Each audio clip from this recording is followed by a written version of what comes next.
गर्भावस्था के दौरान दुई काम जौन करे के चाही ओका हम बतावत हई। पहिला कि पेट का हमेशा ढक के रखा। दूसरा, मायके ना आ जाए के चाहिए। अब आप कहिए काहे, तो एक सबसे बड़ा उदाहरण कंस है। कंस के पिताजी उग्रसेन, उनके माताजी पवन रेखा का लाख मना कहे लेकिन वह ना मानी और अपने पिताजी के घरे चली गई रही नहीं है जब कंस पेट में रहा।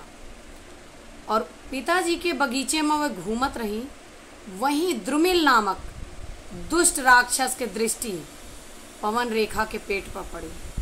तब कंस जैसे दुष्ट का जन्म भा। यही लिए कहा जाता है कि मायके ना जाए चाहिए। कह ससुराल में लड़कियां ओढ़ के ढक के रहा थी, जबकि मायके में पर्दा नाम की चीज़ ना हो।